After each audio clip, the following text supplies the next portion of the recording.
Tonight, an heir will lose everything, not by bullets, not by blood, but by an ancient oath no one understands anymore. A multi-billion-dollar criminal empire stands on the brink of collapse in less than an hour. 11 ringleaders are waiting. The guns are loaded. And the only one who can save it all is a waitress unseen until it's too late. Follow this story to the end. Like and comment where you're starting from so I know how far this story has progressed. Now, let me tell you what happened that night at Blackwell House. Rain came down like nails on sheet metal. The kind of rain that made cab drivers curse and street vendors pack up early. The kind that turned Manhattan into something older, meaner, closer to what it used to be before the glass towers and the venture capital bloodsuckers took over. It hammered the roof of Blackwell House hard enough that the sound bled through the century-old beams and into the private dining room on the second floor, where Lucien Vescari sat staring at a piece of parchment that might as well have been his death warrant. The parchment was yellow, not the clean yellow of aged paper and museum displays, but the sick yellow of something that had survived fires and floods and the hands of desperate men. 300 years old, they told him. 300 years of Vescari blood, Vescari power, Vescari bodies buried in concrete footings under half the bridges in New York. And tonight, if he couldn't speak the words written on this rotting piece of skin, because that's what it was, animal skin, lamb or goat, something that used to breathe, then everything his father built would be carved up by morning like a Thanksgiving turkey. Lucien pressed his thumbs into his eye sockets until he saw colors. His father had been in the ground for exactly 9 hours. The funeral had been small, tasteful, no media, no feds taking pictures from telephoto lenses in unmarked vans, just family, just the people who mattered. Darian Vescari, 73 years old, dead from a stroke that the doctors said was inevitable and that Lucien suspected was anything but. His father had enemies. His father had always had enemies. But his father had also had rules. And one of those rules was that the Vescari line didn't end until the words were spoken. The Covenant of Ash. That's what they called it. Not officially. There was no certificate of authenticity, no historical society that recognized its existence. But every captain in the organization knew the name. Every soldier who'd been around long enough to hear the stories whispered it like a curse. The founder of the bloodline, some Sicilian madman who'd fled the old country with a price on his head and a gift for violence that made him useful to the right people, had written it himself in 1724. A binding oath, a promise carved into language so tangled and vicious that only the true heir could speak it without error. One mistake, and the council could reject you. One mistake, and the empire would fracture into a dozen warring factions by sunrise. Lucien looked across the table at the 5 people who were supposed to help him. The best minds money could buy, his father's lawyer had said, the finest experts in the country. He'd paid them a combined $400,000 for 3 days of work, and right now they looked like they wanted to throw themselves out the window. Dr. Anselm Kors sat closest to the parchment, a hunched German in his 60s with wire-rimmed glasses and liver spots on his knuckles. He was a linguist, specialized in dead Mediterranean languages. He'd published papers on Etruscan tomb inscriptions and Phoenician trade records. He'd spent 2 full days staring at the Covenant and had produced 11 different translations, each one contradicting the last. Right now, he was drinking scotch straight from the bottle. Beside him was Yuki Tanaka, a code breaker who'd worked for the NSA until she got bored and went private. She was 32, brilliant, and visibly exhausted. She'd tried running the text through pattern recognition software. She'd mapped the symbols. She'd cross-referenced them against known ciphers from the same period. Nothing worked. The parchment refused to behave like a code. It behaved like a living thing that changed its mind every time you looked at it. Father Domenico Ricci sat at the far end of the table, hands folded, expression unreadable. He wasn't a priest anymore, hadn't been for 15 years, but everyone still called him Father out of habit. He knew Latin, he knew Greek, he knew the old Sicilian dialects that hadn't been spoken in villages for 100 years. He'd been brought in because Darian Vescari had trusted him once, a long time ago, back when trust still meant something. Right now he looked like he was praying, which Lucien found darkly funny because prayer wasn't going to help anyone tonight. Dr. Isabel Nkrumah was the historian. Ghanaian British, mid-50s, an expert on secret societies and oath-taking rituals across Europe and North Africa. She'd written books, she'd given lectures at Oxford. She'd examined the parchment with gloves and a magnifying glass and had told Lucian very calmly that whoever wrote this document had designed it specifically to resist analysis. It's not meant to be understood, she'd said. It's meant to exclude. And then there was Marcus Hale, the intelligence veteran, ex-CIA, ex-something else that he wouldn't talk about. He'd been hired because Darian had once told Lucian that if you wanted to understand how power really worked, you asked someone who'd spent their career overthrowing governments. Marcus had taken one look at the Covenant and said, "This isn't a document, it's a trap."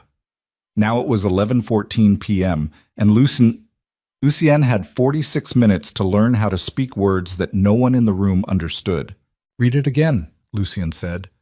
Dr. Core didn't look up. "Which translation?" "Any of them." "It won't help." "Read it anyway." Core sighed and picked up the sheet of paper closest to him. His voice was flat, defeated. "The blood inherits what the ash consumes. The son becomes the father when the words are sworn in truth.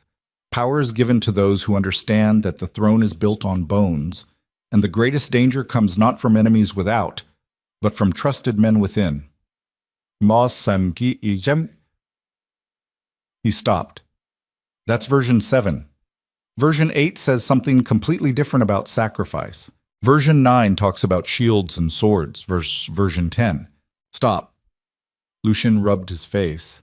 His hands smelled like cigarette smoke and expensive cologne. "It doesn't make sense." "That's what I've been telling you," Core said. "No." Lucien stood up. He needed to move. Sitting still made him feel like the walls were closing in.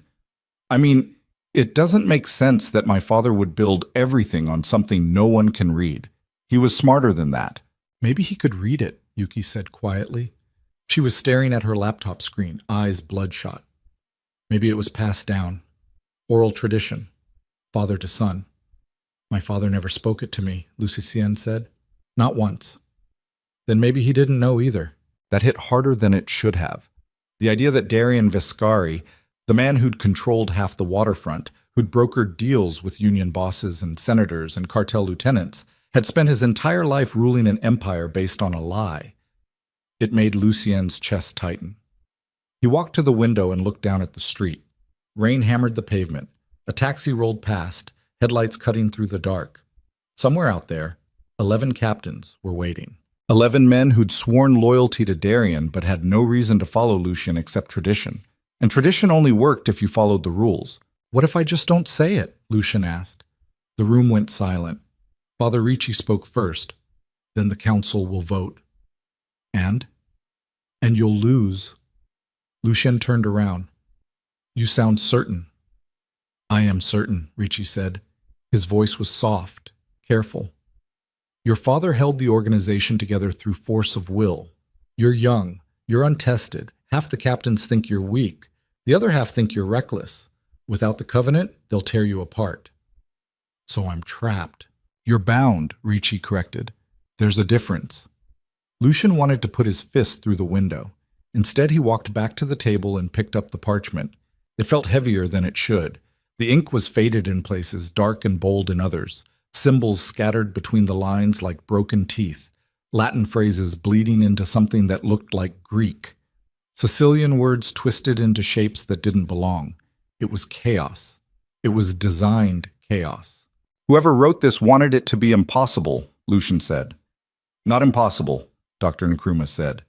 She'd been quiet for the last 20 minutes, just watching. "Exclusive. There's a difference.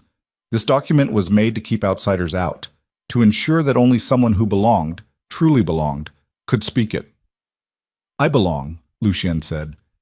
"I'm his son." "Are you?" Nkrumah's eyes were sharp. "Or are you just the man who inherited his name?" Lucien set the parchment down before he tore it in half. He wanted to scream. He wanted to walk out of Blackwell House and never come back. But that wasn't an option. The moment he walked away, the vultures would descend. Raphael Orsini, Vincent Callo, Angelo De Luca, the old guard, the men who'd stood beside Darian for decades and who barely looked at Lucien during the funeral. They were already making calls, already positioning themselves, already preparing for the vote that would split the empire into pieces small enough for them to swallow. "There has to be something," Lucien said, "some pattern, some key." If there is, Yuki said, I can't find it. Then try harder. I've tried everything. Lucien slammed his hand on the table. The sound cracked through the room like a gunshot. Then try again. Yuki didn't flinch. She just stared at him with the dead-eyed look of someone who'd stopped caring about consequences. You're not listening. This isn't a code. It's not a cipher. It's not a puzzle with a solution. It's a performance, and none of us know the script. What does that mean? It means, Marcus Hale said from the corner where he'd been standing silently for the last 10 minutes, that you're looking at the wrong problem. Lucien turned. Explain. You keep asking what the words mean, Marcus said. You should be asking how they're supposed to be said. That's the same thing. No, it's not. Marcus pushed off the wall and walked closer. He was tall, lean, gray-haired, with the kind of face that had seen bad things and stopped being surprised by them. I've seen oath-taking ceremonies in places most people can't point to on a map. Secret societies, blood cults, revolutionary cells. The words don't matter as much as the delivery, the rhythm, the tone, the pauses. You could say the Lord's Prayer in the right voice and make it sound like a threat. So you're saying I just need to sound convincing? I'm saying, Marcus said slowly, that this covenant was written by someone who understood that power isn't about what you say. It's about how you make people feel when you say it. Lucien stared at him. That doesn't help me. I know. The clock on the wall ticked over to 11:22 p.m. 38 minutes. Lucien felt the weight of it pressing down on his shoulders like a physical thing. He thought about his father, thought about the last conversation they'd had, 3 days before the stroke. They'd been in this same room. Darian had been drinking wine, moving slow, looking older than Lucien had ever seen him. You'll be ready, he'd said. Just that. You'll be ready. Not advice, not wisdom, just a statement of fact that now felt like a curse. Lucien wasn't ready. He didn't even know what ready looked like. I need air, he said. No one stopped him. He walked out of the dining room and down the narrow hallway to the staircase. Blackwell House had been in the family for 60 years. Darian had bought it in the 70s when the neighborhood was still rough, when you could get stabbed 3 blocks away and no one would call the cops. Now it was prime real estate. Now tourists walked past the brass doors without knowing what happened inside. The first floor was the restaurant. White tablecloths, expensive wine, reservation only. A front that made enough legitimate money to keep the accountants happy and the feds uninterested. The second floor was private. The third floor didn't exist on any blueprint. Lucien walked down the stairs and pushed through the swinging door into the kitchen. The restaurant was closed tonight. No customers, no staff except the skeleton crew Darian had always kept on payroll for nights like this. The kind of people who knew when to look away. The kitchen was clean, stainless steel gleaming under fluorescent lights. Lucien walked to the sink and turned on the cold water, splashed his face, let it run over his wrists. His heart was pounding. His hands were shaking. He gripped the edge of the counter and breathed. In, out, in, out. You look like hell. Lucien turned fast, adrenaline spiking, hand going instinctively to his waistband where the gun wasn't because he'd left it upstairs. The woman standing by the door was holding a coffee pot. She was small, maybe 5'4". Dark hair pulled back in a bun. Plain black shirt and slacks. The uniform. Her eyes were brown, deep-set, tired. Her hands were scarred. Not the kind of scars you got from kitchen accidents, the kind you got from something else. Who are you? Lucien asked. Mireia Valles, she said. She set the coffee pot down on the counter. I work here. Lucien didn't recognize her. But that didn't mean anything. Darian had always kept the restaurant staff separate from the business. Clean walls. No crossover. Safer that way. Restaurant's closed, Lucien said. I know. She moved to the espresso machine and started prepping a cup. Your people upstairs asked for coffee an hour ago. I'm bringing it up. They can wait. Mireia glanced at him. You sure? They look like they need it. Lucien almost laughed. Yeah, they do. She finished the espresso and poured it into a white ceramic cup. Didn't ask if he wanted one. Just made it. Then she walked over and set it in front of him on the counter. You're Darian's son, she said. You knew my father? I served him dinner twice a week for 3 years, Mireia said. He was polite, tipped well, never yelled at the kitchen. That's all? That's more than most people. Lucienne picked up the espresso and drank it. It was good, strong, the kind of bitter that cleared your head. How long have you worked here? 5 years. You like it? Mireia shrugged. It pays the rent. There was something about the way she said it, flat, no emotion, the voice of someone who'd learned to survive by not drawing attention. Lucien had heard that voice before. He'd grown up around people who used it. You're not asking questions, Lucien said. What questions? About what's happening upstairs. About why the restaurant's closed. About why there are 5 strangers in the private dining room and a dozen cars parked in the alley. Not my business, Mireia said. Smart. Survival. Lucien finished the espresso and set the cup down. He felt steadier, not better, just steadier. Thanks for the coffee. Don't mention it. Mireia picked up the coffee pot and turned to leave. Then she stopped, turned back. Her eyes flicked to the ceiling toward the second floor, toward the dining room where the parchment was waiting. The old paper, she said quietly. The one they're all staring at. What is it? Lucien went still. Why do you want to know? I don't, Mireia said, but I saw it when I went up earlier. They had it under the lights. I saw the symbols. What symbols? The ones between the lines. Lucien's pulse kicked up. You recognize them? Mireia hesitated. Maybe. Maybe isn't good enough. I need to see it again. Why? Because, Mireia said, and for the first time her voice had an edge to it, I think your experts are reading it wrong. Lucien stared at her. The kitchen was silent except for the hum of the refrigerator and the rain hammering the roof. He thought about the clock ticking upward, thought about the captains waiting, thought about Marcus Hale's words. You're looking at the wrong problem. Come with me, Lucien said. They went upstairs together. The experts looked up when Lucien walked back into the dining room with a waitress behind him. Dr. Kaur frowned. Yuki just stared. Father Ricci tilted his head like he was trying to figure out if this was some kind of breakdown. Who's this? Marcus asked. Someone who might be able to help, Lucien said. He gestured to the parchment. Show her. Mireia walked to the table slowly. Her movements were careful, controlled. She didn't touch the parchment at first, just looked at it. Her eyes moved across the text, left to right, then right to left, then down the center where the strangest symbols clustered like insect legs. You're reading it as a text, she said. It is a text, Dr. Kaur said, irritation bleeding into his voice. No, Mireia said. It's a script. What's the difference? Yuki asked. Mireia looked up. A text is meant to be understood. A script is meant to be performed. Marcus leaned forward. Keep talking. Mireia pointed to the symbols between the lines. These aren't grammatical marks. They're breathing instructions, pauses, tonal shifts. The founder wrote this for someone who already knew how to speak it, someone who'd been raised in the tradition. You're trying to translate the words, but the words don't matter. The performance does. That's insane, Dr. Kaur said. No, Dr. Nkrumah said quietly. She was staring at Mireia with something that looked like recognition. It's brilliant. Oral traditions often embed meaning in delivery. The rhythm carries the message. The pauses create emphasis. If you strip that away, you're left with nonsense. How do you know this? Lucien asked. Mireia's jaw tightened. My grandmother was from Sicily, a village in the mountains. She used to sing the old songs, teach me the old prayers, not the ones from the church, the ones from before, the ones the women passed down in secret because the men would have burned them if they knew. What kind of prayers? Father Ricci asked.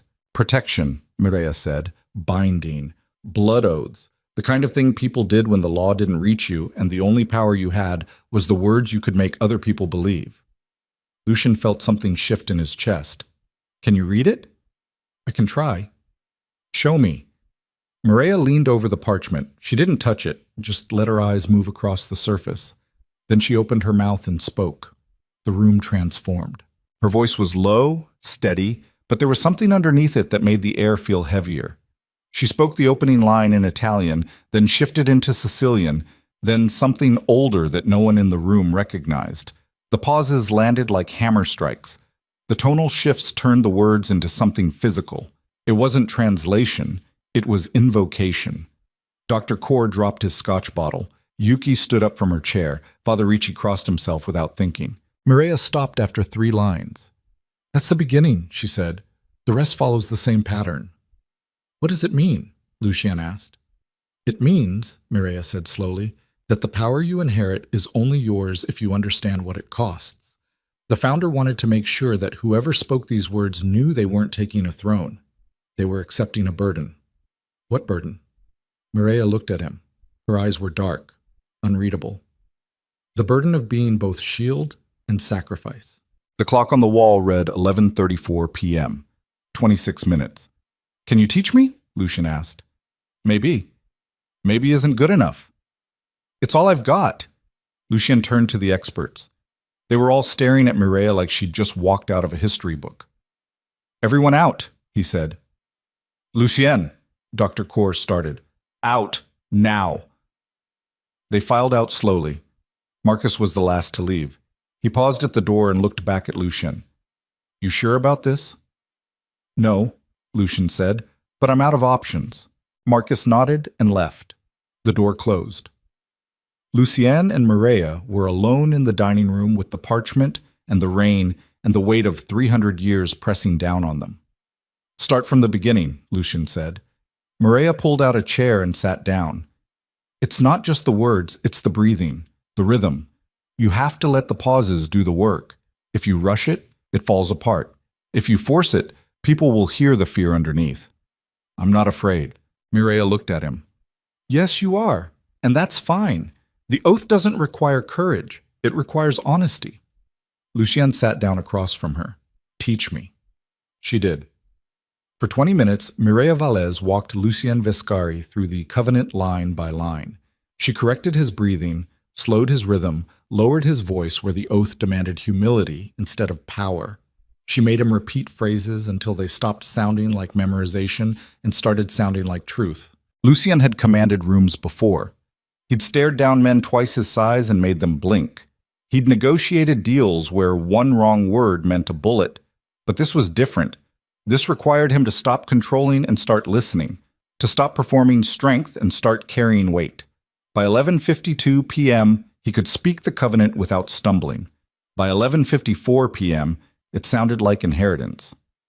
At 11:56 p.m., footsteps echoed in the hallway outside. The door opened. 11 men walked into the dining room. 11 captains in tailored suits. 11 predators with dead eyes and careful hands. Men who'd killed for Darien Vescari. Men who'd built fortunes on his orders. Men who now stared at Lucien like they were deciding whether to kneel or carve him up. Raphael Orsini entered last. He was 68, gray-haired, sharp-featured. Darien's consigliere for 30 years.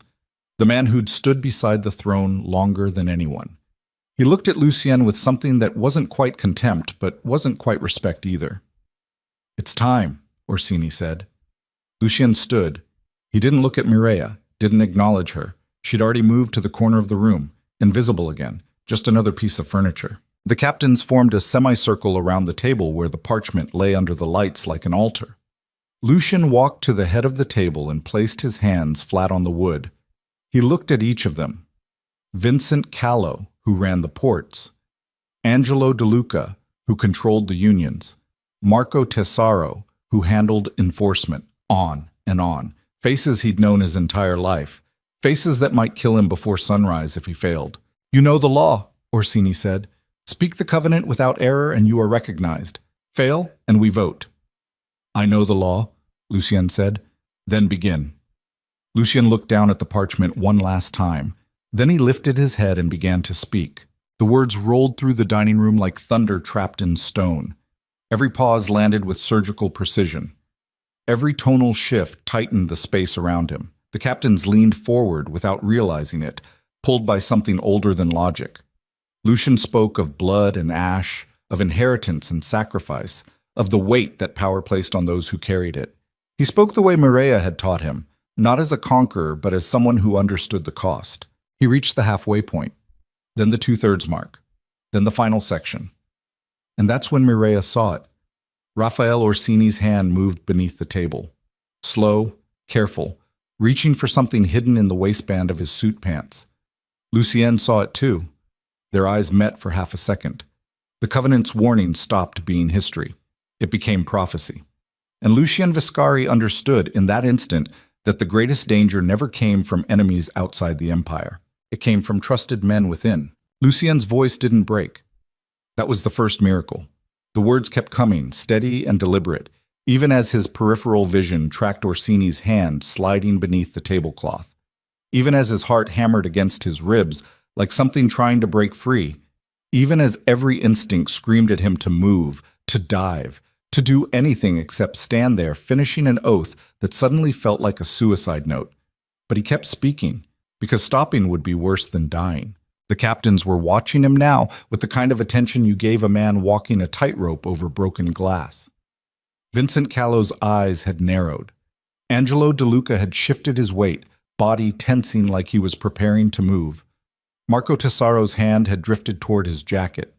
They felt it, the change in the air, the electricity before lightning strikes. Lucien spoke the final line. Il sangue diventa cenere. La cenere diventa potere. E il potere appartiene a colui che sa morire per proteggerlo. Blood becomes ash. Ash becomes power. And power belongs to the one who knows how to die protecting it. The room held its breath. Then Orsini's hand came up fast. Lucien moved faster. He didn't go for a gun. There wasn't time. Instead, he grabbed the edge of the heavy oak table and flipped it sideways with every ounce of strength in his body. The parchment went flying. The work lamps exploded against the floor in bursts of white sparks. Crystal wine glasses shattered across marble like hail. The table crashed down between Lucien and Orsini just as the first shot tore through the air.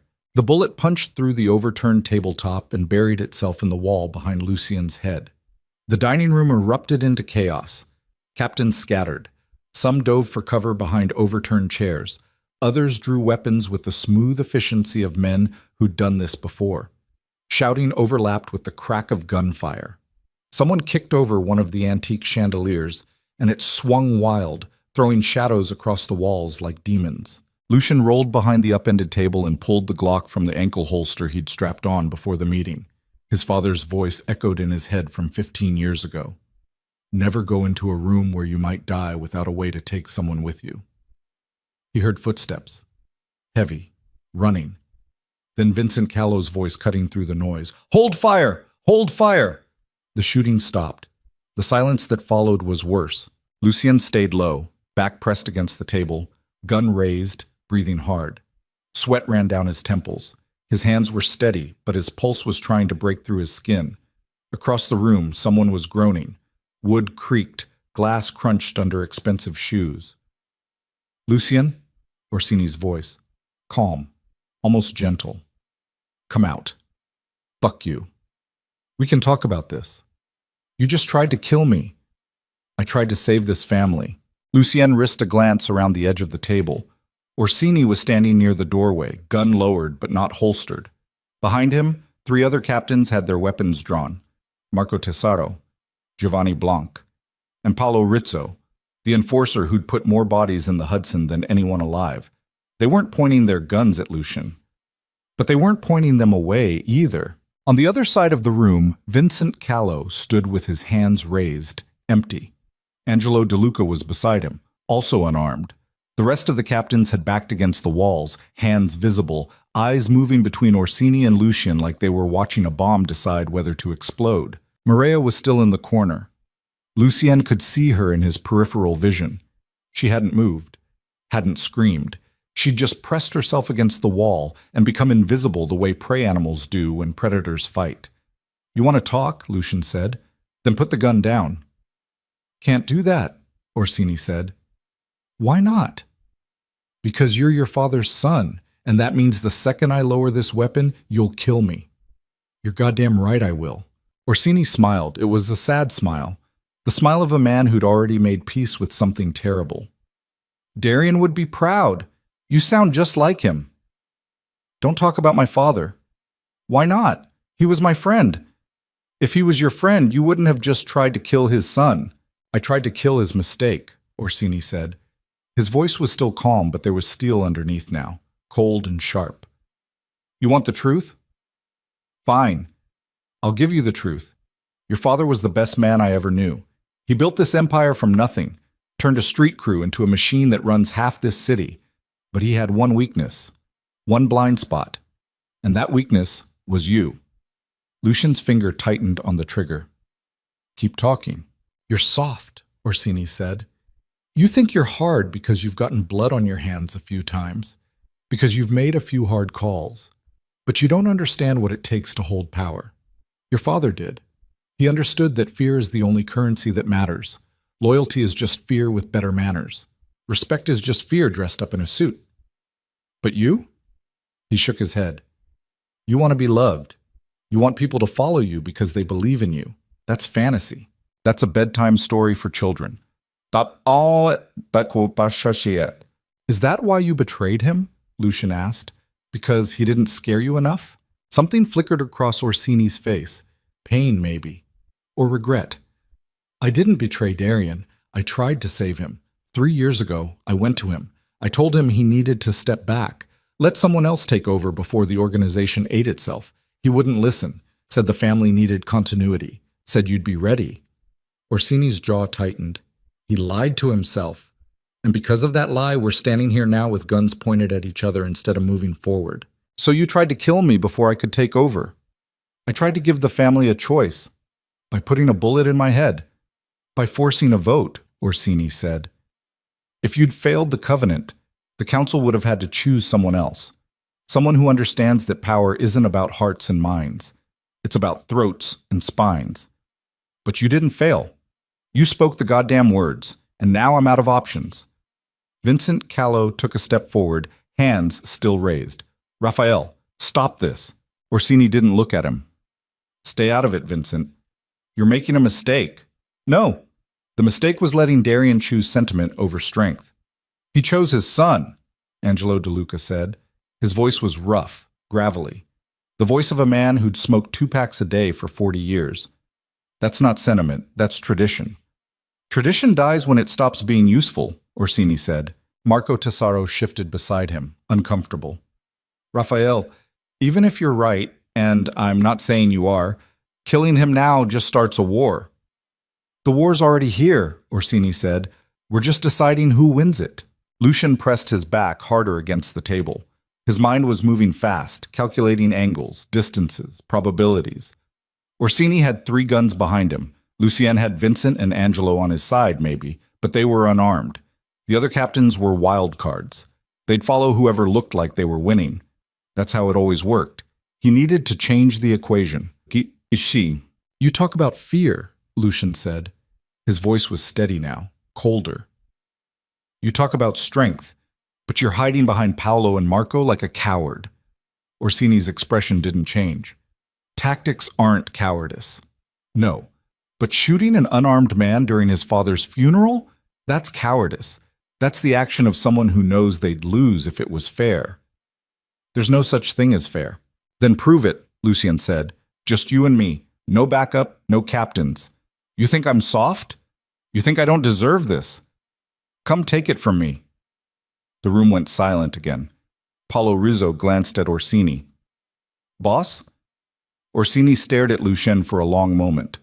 Then he did something Lucien didn't expect. He laughed. It was a quiet laugh, almost sad. You're trying to bait me, make this personal so I'll act stupid.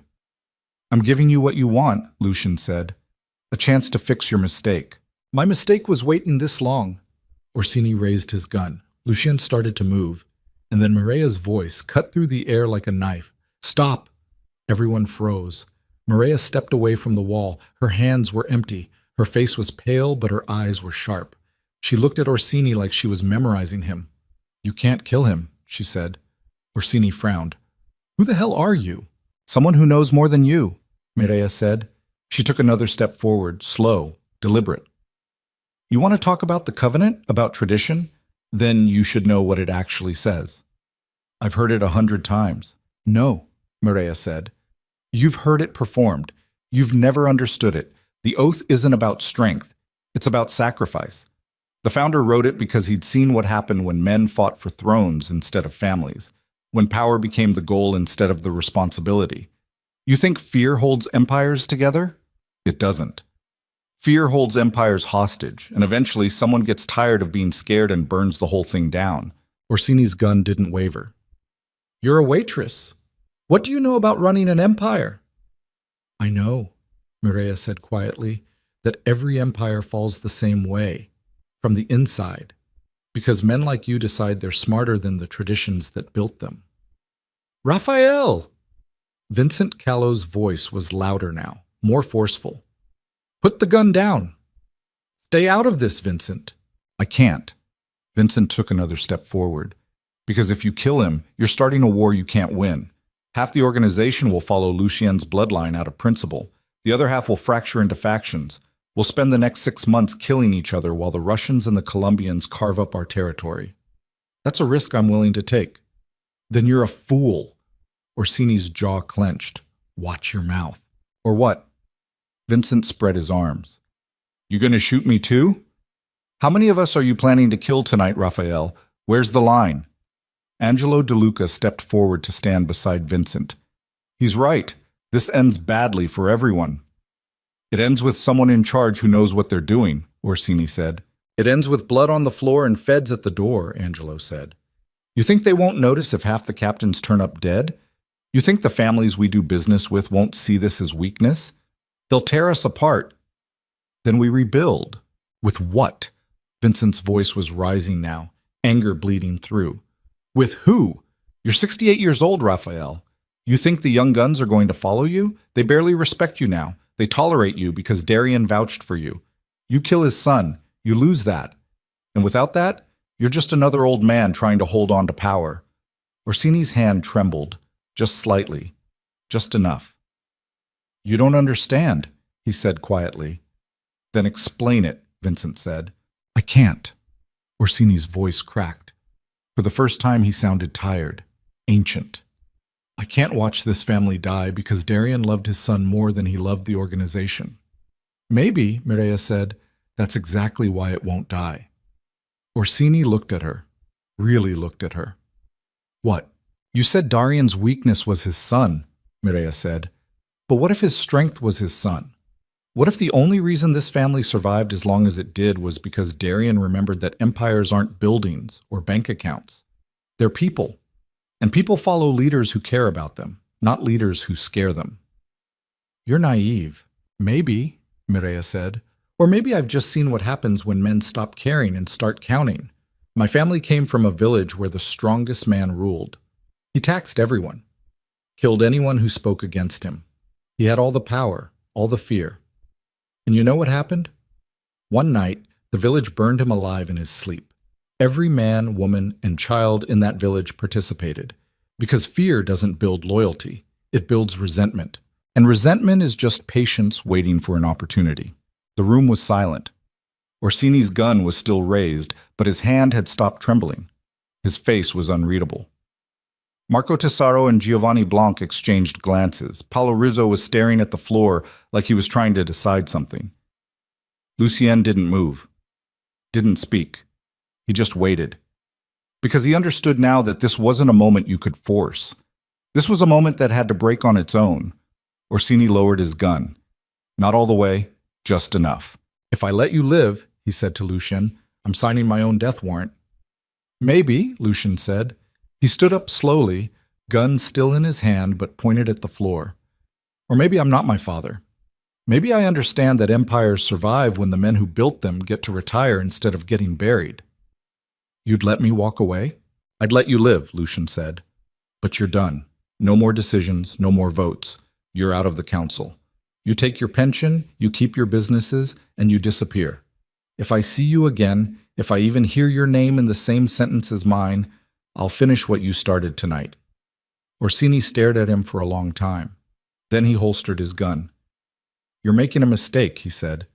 Probably, Lucien said, but it's my mistake to make. Orsini nodded slowly. He looked at Marco and Giovanni and Paolo. You heard him. I'm out. Any of you want to follow me? Now's your chance. Nobody moved. Orsini's expression didn't change, but something in his eyes dimmed. He turned and walked toward the door. He stopped when he reached it and looked back at Lucien one last time. Your father would have killed me, he said. I know, Lucien said. That's why I'm not him. Orsini left. The door closed behind him.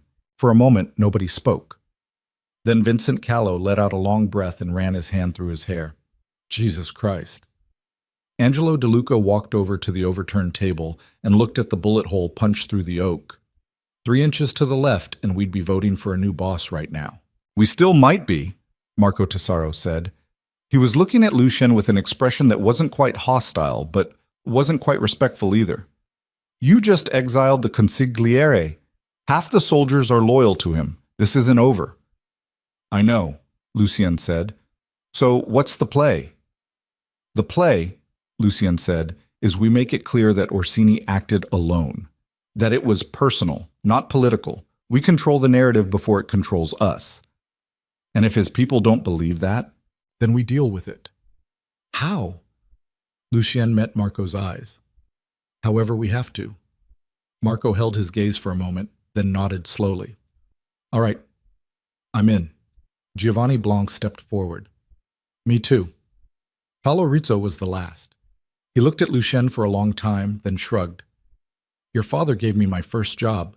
I figure I owe it to him to give you a chance. That's all I'm asking, Lucien said. Vincent walked over and clapped Lucien on the shoulder. You did good tonight. Spoke the oath. Didn't panic when Orsini went for his gun. Didn't kill him when you could have. That takes balls. Or stupidity, Angelo said. Same thing most days, Vincent said. The captain started filing out one by one. The meeting was over. The decision had been made. Lucien Viscari was the new head of the family. Not because of fear, not because of tradition, but because when the moment came, he'd chosen mercy over vengeance, and that choice had bought him enough respect to survive the night. When the last captain left, Lucien walked over to where the parchment had landed. It was crumpled against the wall, one corner torn but still intact. He picked it up carefully and smoothed it out. The ink was smudged in places. The symbols looked darker somehow, like they'd absorbed the violence that had just unfolded. Mireia was still standing by the wall. Lucien turned to look at her. You didn't have to do that. Do what? Speak up. You could have stayed invisible. I know, Mireia said. So why didn't you? Mireia was quiet for a moment. Then she said, because I've seen what happens when everyone stays invisible, when everyone decides that survival means silence. It doesn't end well. Lucien studied her. You're not just a waitress. I am, Mireia said, but I used to be other things. Like what? Things I don't talk about. Lucien nodded. He understood that. Everyone in this world had a past they didn't discuss. Thank you, he said, for teaching me the oath, for speaking up when Orsini pulled his gun. You saved my life twice tonight. Don't thank me yet, Mireia said. You still have to survive tomorrow. I will. How do you know? Because, Lucy said, looking down at the covenant in his hands, I finally understand what this means. The burden isn't the power. The burden is knowing that the moment you stop protecting the people beneath you, you become the thing they need protection from. Mireia smiled slightly. It was the first time he'd seen her smile. Your father would have understood that. I hope so. Mireia walked toward the door, then paused. What are you going to do about Orsini? What I said. Let him retire. You really think he'll go quietly? No, Lucien said. But I think he'll go smart. He knows the moment he makes a move against me, every captain in this room becomes my enemy. He's not stupid. He'll take the deal. And if he doesn't? Lucien looked at her. His eyes were cold now, colder than they'd been all night. Then I'll put him in the ground next to my father and sleep fine that night. Mireia held his gaze, then nodded. Good luck, Mr. Viscari. Lucien, he said. Just Lucien. Good luck, Lucien. She left. Lucien stood alone in the destroyed dining room. Glass covered the floor. The table was still overturned. The chandeliers hung crooked. Bullet holes scarred the walls. It looked like a battlefield, which, he supposed, it was. He walked to the window and looked down at the street. The rain had stopped. The city gleamed under streetlights, wet and dark and alive. Somewhere out there, Raphael Orsini was making phone calls, deciding whether to honor the deal or burn everything down out of spite. Somewhere out there, soldiers loyal to the old consigliere were hearing the news and choosing sides. Somewhere out there, enemies were circling, smelling blood in the water. But Lucien wasn't afraid. Not anymore, because he'd learned something tonight that his father never taught him. Power wasn't about how many people feared you. It was about how many people believed you'd die protecting them. And for the first time in his life, Lucien Viscari knew exactly what that felt like. He folded the covenant carefully and slipped it into his jacket pocket. Then he pulled out his phone and made a call. Vincent Callow answered on the second ring. "Yeah?" "I need you to do something for me," Lucien said. "Name it." "Find out everything there is to know about Mireia Vallès." Silence on the other end. Then, "The waitress?" "Yeah." "Why?" "Because," Lucien said, staring out at the city that now belonged to him, "someone who can read a 300-year-old covenant and see a betrayal coming before it happens isn't just a waitress. And I need to know who she really is before I trust her again." "You think she's a plant?" "I think," Lucien said slowly, "that tonight was too convenient. The experts fail. She shows up. She saves me. It's a good story. Maybe too good. You want me to dig? Deep as you can go. And if I find something?" Lucien was quiet for a moment. Then he said, "Then we'll deal with it, same way we deal with everything else." He hung up. Outside, the city breathed. In and out, in and out. A living thing made of steel and concrete, and 10 million people who didn't know that the empire controlling half their lives had almost died tonight. Who didn't know that the only reason it survived was because a woman with scarred hands and a dead grandmother's memories had spoken words that turned violence into mercy. Lucien touched the covenant in his pocket. Blood becomes ash. Ash becomes power. And power belongs to the one who knows how to die protecting it. He finally understood what his father had been trying to tell him. The throne wasn't a prize. It was a sentence, and he'd just accepted it for life. 3 blocks away, in a hotel room with the curtains drawn and the lights off, Mireia Vallès sat on the edge of the bed and dialed a number she hadn't called in 2 years. A woman answered. Her voice was smooth, professional, careful. "Go ahead." "It's done," Mireia said quietly. "He survived?" "Yes." "And Orsini?" "Exiled, not dead." A pause. Then, "That complicates things." "I know. Can you still complete the objective?" Mireia looked at her hands, the scars that ran across her knuckles like roads on a map, the burns on her palms from things she'd done in places that didn't have names. She thought about Lucien Viscari standing in that dining room with a gun in his hand and mercy in his heart. She thought about the covenant, about the words that had saved his life, about the choice she'd made to speak up when she could have stayed silent. "I can complete it," she said. "Good. We'll be in touch." The line went dead. Mireia set the phone down and closed her eyes. She'd been undercover for 5 years. 5 years building a legend. 5 years waiting for the moment when the Viscari Empire would be vulnerable enough to break. Tonight was supposed to be that moment. Darien dead, Lucien unprepared, the captains ready to tear each other apart. All she had to do was let it happen. Watch the Empire collapse, feed the intelligence back to her handlers. Mission complete.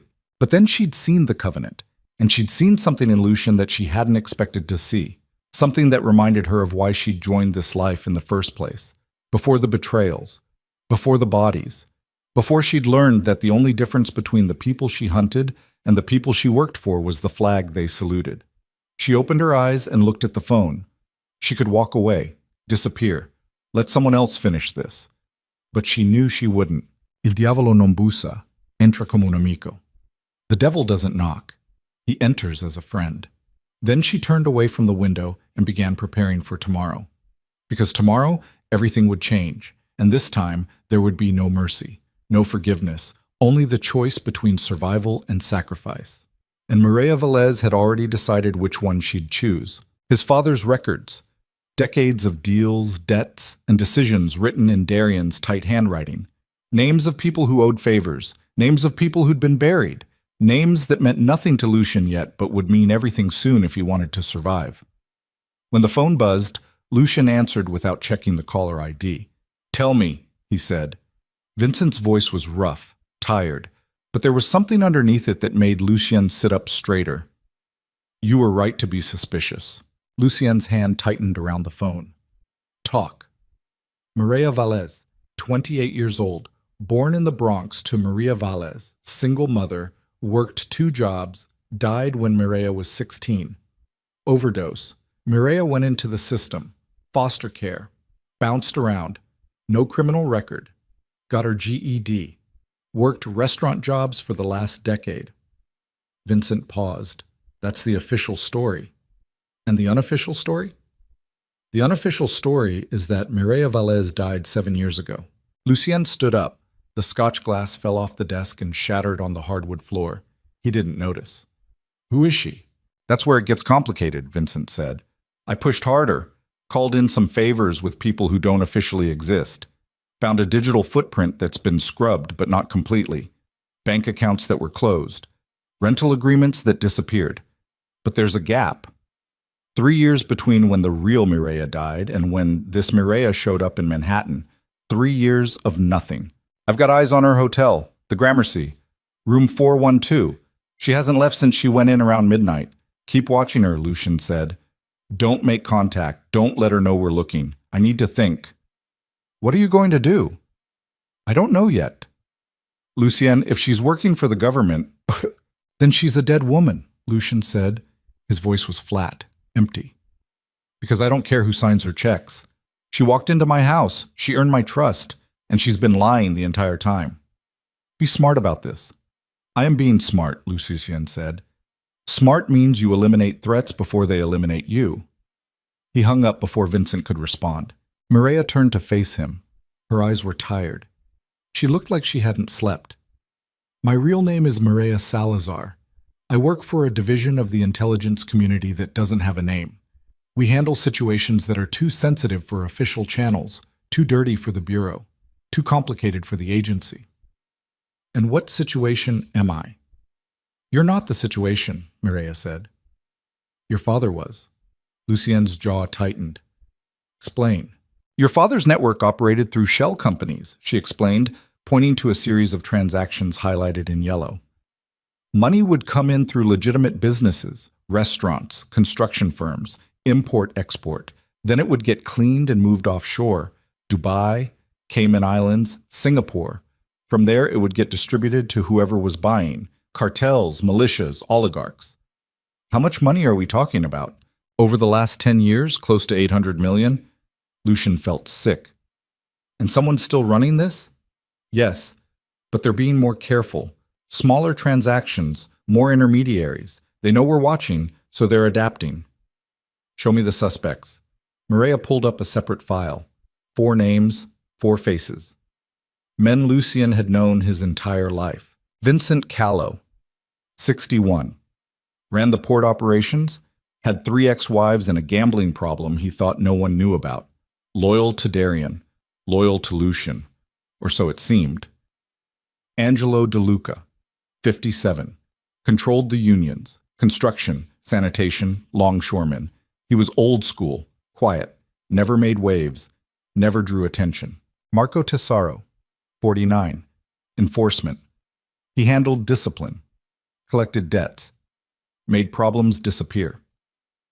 He'd killed more men than anyone in the organization and never lost sleep over it. Paulo Rizzo, 53. Enforcer. Darian's personal muscle for 20 years.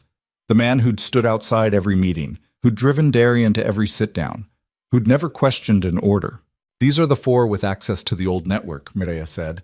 They all have offshore accounts, they all travel internationally, and they all have connections that could facilitate the kind of deals we're talking about. So how do we narrow it down? We look for the pattern, Mireia said. She pulled up another screen. 3 months ago, someone made a transfer from one of your father's old shell companies to an account in Cyprus.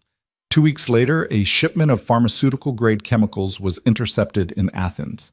The chemicals were being moved to a lab that produces synthetic opioids for distribution in Europe and the Middle East. The Greeks traced the money back to the Cyprus account, but they couldn't identify the owner. And you think one of my captains was behind it? I think whoever's running your father's network was behind it, Mireia said. And one of these four men is that person. Lucien studied the screen, the transactions, the dates, the amounts. Show me who traveled during that time frame. Mireia pulled up flight records. Vincent was in Miami, Angelo was in Italy visiting family, Marco was in New York the whole time, and Paulo was in Las Vegas. Italy, Lucien said slowly. That's close to Greece. Close enough, Mireia agreed. But Angelo's been making that trip every year for a decade. He has relatives in Naples. It could be legitimate. Or it could be cover. Possibly. Lucien leaned back in his chair. His mind was racing, trying to see patterns, trying to find the crack in the wall. What else do you have? 2 months ago, someone accessed one of your father's encrypted communication channels, Mireia said. It's a legacy system, old school, uses a relay server in Prague. Your father stopped using it 5 years ago, but someone reactivated it. They sent 3 messages. All of them were flagged by our monitoring systems. What did the messages say?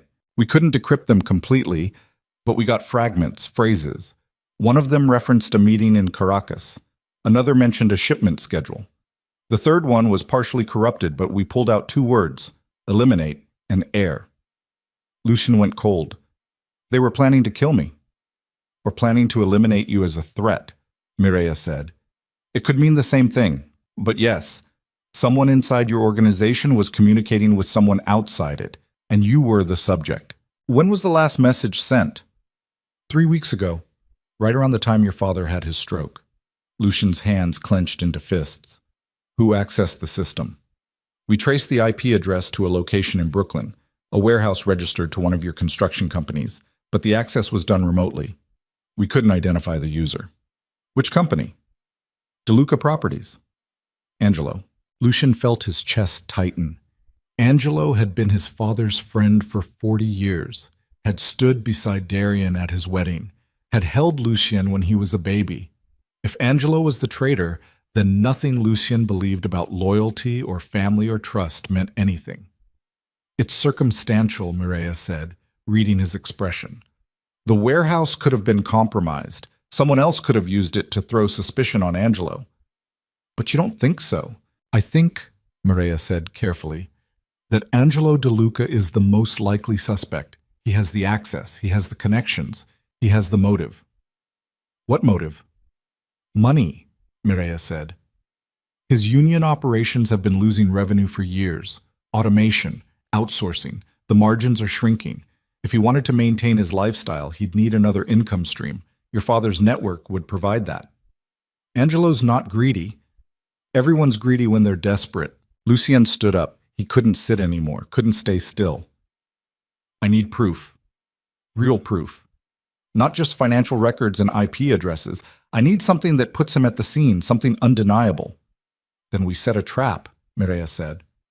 What kind of trap? We feed him information, Mireia said, something valuable, something he'd want to pass along to his contacts, and then we watch to see if it moves. Like what? Mireia thought for a moment. Then she said, tell him you're reopening one of your father's old channels, the one through Romania. Say you're moving product, high value, time sensitive. Make it sound urgent. If he's the traitor, he'll reach out to his people, and when he does, we'll catch him. And if he's not the traitor? Then we're wrong, Mireia said, and we move on to the next suspect. Lucien looked at her. You're asking me to bait one of my father's oldest friends. I'm asking you to find out if he's trying to kill you, Mireia said. There's a difference. Lucien wanted to argue, wanted to say no, but he couldn't, because she was right. If Angelo was the traitor, then every day Lucien waited was another day for Angelo to make his move, and the next move might be the one that put Lucien in the ground. Fine, Lucien said, I'll do it, but if Angelo's innocent and this blows back on me, then I'll take the blame, Mireia said. But he's not innocent. I can feel it. Feeling isn't proof. No, Mireia said. But it's a start.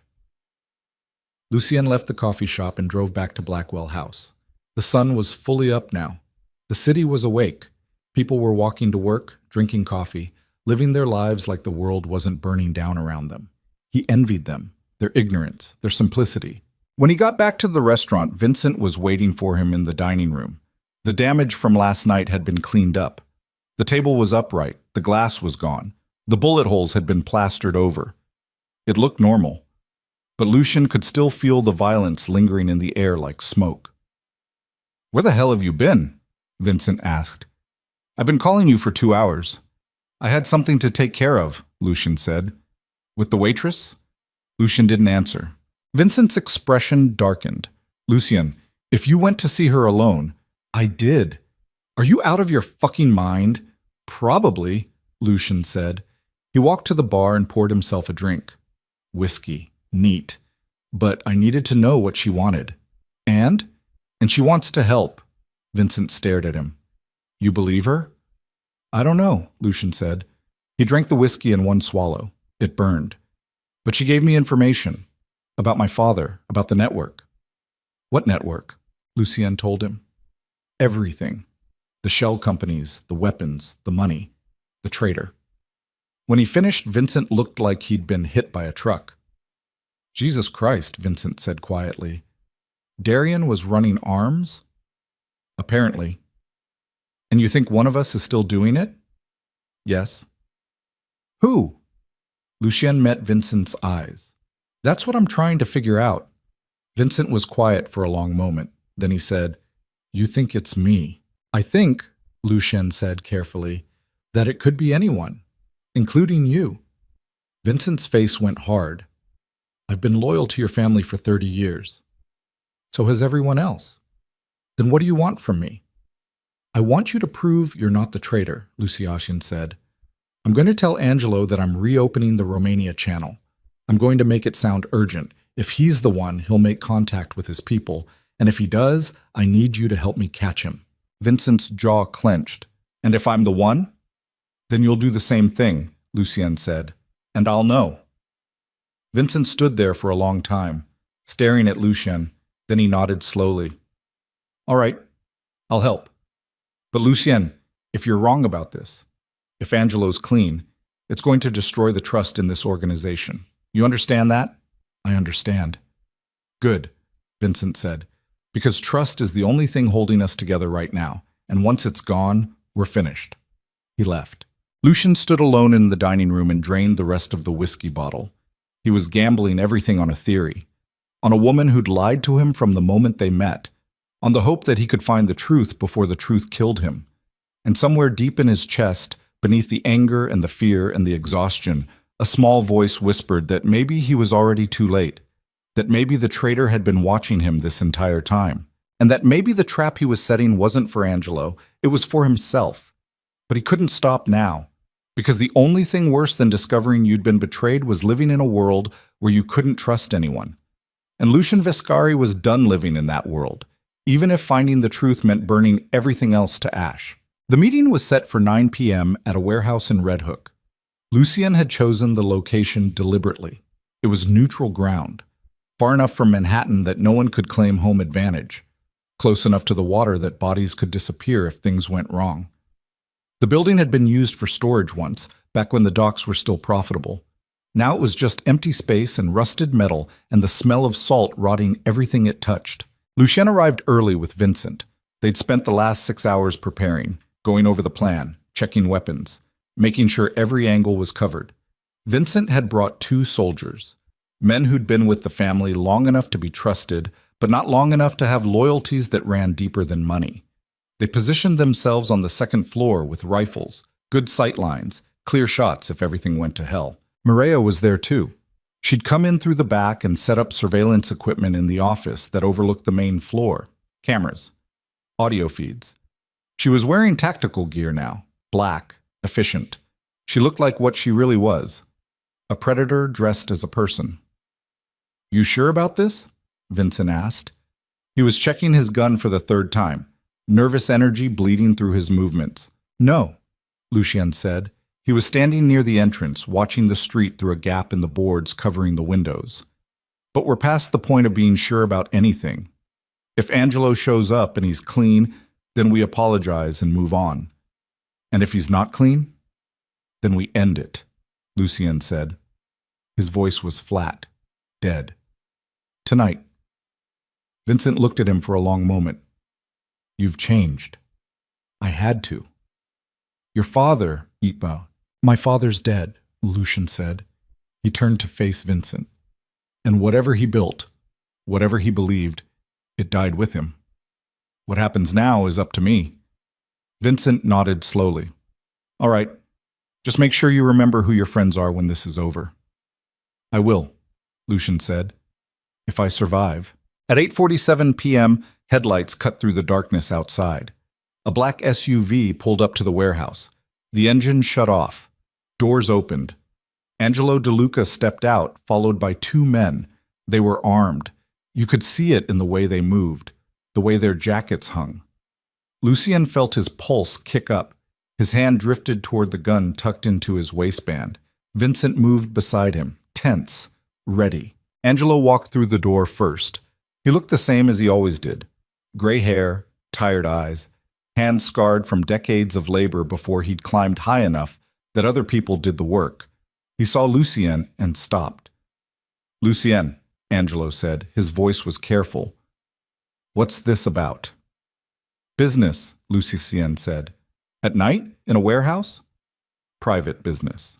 Angelo's eyes flicked to Vincent, then to the shadows where he probably sensed but couldn't see the soldiers with rifles. You want to tell me what's going on? I want to reopen the Romania channel, Lucien said. Angelo went very still. What? You heard me. Lucien, your father shut that channel down 3 years ago. It was too exposed, too risky. I'm not my father, Lucien said, and I need the revenue stream. We've got obligations, debts. The old channels aren't producing like they used to, so I'm opening new ones, starting with Romania. Angelo's jaw tightened. That's a mistake. Why? Because the people on the other end of that channel are dangerous. Your father understood that. That's why he cut them off. Or maybe, Lucien said slowly, he cut them off because someone convinced him it was necessary. Someone who wanted access to the channel for themselves. Angelo's expression didn't change, but something flickered behind his eyes, something cold. What are you saying? I'm saying, Lucien said, taking a step forward, that someone's been running my father's network without permission. Someone's been moving money and product through channels that should have been dead. And I think that someone is you. The warehouse went silent. Angelo's men shifted, hands moving toward weapons. Vincent's posture changed, combat ready. Upstairs, Lucien heard the faint sound of a rifle bolt sliding into place. Angelo stared at Lucien. You've lost your mind. Have I? You're accusing me of betrayal? Me? I've been with your family since before you were born. I held you at your christening. I taught you how to fight. And now you're standing here calling me a traitor? I'm standing here asking you to prove you're not, Lucien said. His voice was steady. His hand was on the gun now. Tell me about the Cyprus account. Tell me about the shipment in Athens. Tell me about the encrypted messages sent from your warehouse 3 weeks before my father died. Angelo's face went pale. I don't know what you're talking about. Yes, you do. Lucien, tell me the truth, Lucien said. His voice was rising now, the control slipping. Tell me you didn't sell out my father. Tell me you didn't try to have me killed. Tell me something I can believe. Angelo opened his mouth, closed it. His hands were shaking, not from fear, from rage. You want the truth? Fine, I'll give you the truth. Your father was a fool. He built an empire and then let it rot because he was too sentimental to make the hard choices. He turned down deals that would have doubled our revenue. He protected people who should have been buried. He let weakness infect this organization from the top down. And when I tried to tell him, when I tried to show him that we were losing ground to the Russians, to the Mexicans, to everyone who was willing to do what it took, he told me to shut my mouth and follow orders. Us. Lucien felt something break inside his chest. So you went behind his back. I did what was necessary, Angelo said. I kept the channels open. I maintained the relationships. I made sure that when your father finally woke up or died, whichever came first, there would still be something left to inherit. And you know what? It worked. The money kept flowing, the deals kept happening, and nobody noticed because I was careful. Until my father found out. Angelo's smile was bitter. He didn't find out. He never knew. He went to his grave thinking I was loyal. But you weren't. I was loyal to the family, Angelo said. I was loyal to what we were supposed to be. Not to the version of it your father wanted. Not to the fantasy where we played nice and pretended we weren't criminals. And Orsini? Lucian asked. Did you convince him to kill me? Angelo hesitated, just for a second, but it was enough. Yes, he said quietly. I told him you'd destroy everything, that you were too young, too weak, that the only way to save the family was to force a vote.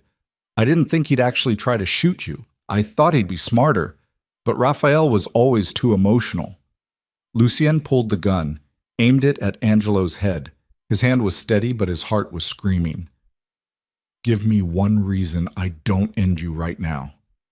Because, Angelo said, killing me won't fix your problem. You are my problem. No, Angelo said. Your problem is that you still don't understand how this world works. You think loyalty matters. You think trust is real. But it's not. It's a story we tell ourselves to sleep at night. The truth is that everyone betrays everyone eventually. The only question is when and how much you get out of it before they do. That's not true, isn't it? Angelo's voice was cold now, mocking. Ask Vincent. Ask him where he was 3 months ago when I needed someone to move cash through Miami. Ask him who helped me set up the accounts. Ask him who's been taking a cut this entire time. Lucian's blood turned to ice. He looked at Vincent. Vincent's face was pale. Angelo, shut your mouth. Why? Angelo laughed. We're all dead anyway. Might as well take him with us. Lucian's gun moved to Vincent. Is it true? Lucien, is it true? Vincent's jaw clenched. I didn't know what the money was for. Angelo said it was a side deal, something your father approved. I didn't ask questions. You didn't ask questions, Lucien repeated. His voice was hollow. You just took the money. Everyone takes the money, Vincent said. That's how this works. You think anyone in this organization is clean? You think your father didn't have blood on his hands? We're all complicit. We're all guilty. The only difference is how honest we are about it. Lucien felt the world tilting, everything he thought he knew dissolving like smoke. You were supposed to be different. I was never different, Vincent said. I was just better at pretending. Lucian's finger tightened on the trigger. And then Mireille's voice crackled through the earpiece he was wearing. Lucien, we've got movement outside. 3 vehicles, unknown occupants. They're surrounding the building. Lucian's head snapped up. Who? I don't know yet, but they're armed, and they're not ours. Angelo smiled. It was the smile of a man who'd been expecting this. You wanted the truth, Lucien? Here it is. I didn't just reopen your father's channels. I sold them to the highest bidder. And the people I sold them to, they're here. And they're not interested in negotiations. The warehouse doors exploded inward. Men poured through the opening like water through a dam. Black tactical gear, assault rifles, professional, military. They moved with the kind of precision that came from training, not from street violence. Lucien dove behind a steel support beam as gunfire tore through the space where he'd been standing. Concrete exploded. Metal screamed. The air filled with noise and smoke and the smell of cordite. Vincent was firing back. Short, controlled bursts. Angelo's men were shooting too, but they were outgunned. One of them went down in the first 5 seconds. Blood spraying across the floor. The other tried to run and got cut down before he made it 3 steps. Upstairs, Lucien's soldiers opened fire. The rifles barked, heavy rounds punching through tactical gear. 2 of the attackers dropped. But there were more. Always more. They kept coming through the door like they had an unlimited supply. Lucien fired 3 times, hit one in the chest. The man staggered, but didn't fall. Body armor. Lucien aimed higher, caught him in the throat. The man went down gargling. Mireille! Lucien shouted into the earpiece. Who are they? Checking now. Her voice was tight, focused, the sound of keys clicking in the background. Their gear is Russian. Specialist contractors. The kind governments hire when they don't want fingerprints. Why are they here? Because someone called them, Mireille said, and I'm guessing it was Angelo. Lucien looked across the warehouse. Angelo was crouched behind a concrete pillar. He wasn't shooting. He was just watching, waiting, like he knew something Lucien didn't. Then Lucien understood. This wasn't a rescue. It was a cleanup. Angelo had sold the channels, made his deals, positioned himself as the new power broker. But he couldn't do that with Lucien alive. And he couldn't do it with witnesses. So he'd arranged for everyone in this warehouse to die, including himself if necessary, because dead men couldn't testify. And a massacre would send a message to everyone else in the organization that challenging the new order meant extinction. Lucien's rage crystallized into something colder, sharper. He stopped hiding. He stood up and started walking toward Angelo, firing as he moved, each shot deliberate, each step forward a statement. The attackers turned their fire toward him. Bullets screamed past his head. One clipped his shoulder. Pain exploded through his arm, but he didn't stop. He just kept walking, kept shooting. Vincent was yelling something, but Lucien couldn't hear it over the gunfire and the blood pounding in his ears. He reached the pillar where Angelo was hiding. Angelo looked up at him, surprised. "You're insane." Lucien grabbed him by the collar and hauled him to his feet, put the gun under his chin. "Call them off." "I can't." "Call them off." "They don't work for me," Angelo said. "They work for the people I sold your father's network to. I'm just the broker, and you're just collateral damage." Lucien's vision went red. He shoved Angelo against the pillar, hard enough that the old man's head cracked against concrete. "Then you're dying with me." "We're all dying tonight," Angelo said. Blood ran from his mouth. "That's the point." Another explosion, this time from the second floor. One of the soldiers screamed. The gunfire from above stopped. Lucien's stomach dropped. His men were down. He was running out of time, running out of options. Mireille's voice again. "Lucien, I've got eyes on their vehicle. There's a command unit. Someone's coordinating them from outside. If I can get to it, do it," Lucien said. "I'm going dark. Good luck." The earpiece went silent. Lucien looked at Vincent. He was pinned down behind an overturned table. Blood soaked his shirt. He'd been hit. Lucien didn't know how bad.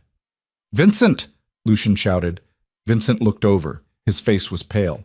"Get out of here." "Not without you. I'm done." Vincent coughed, blood on his lips. "Just go." Lucien wanted to argue, wanted to pull Vincent out, but the attackers were closing in, advancing in a line, professional, methodical. They'd clear the warehouse room by room and kill everyone inside. He had seconds. He looked at Angelo.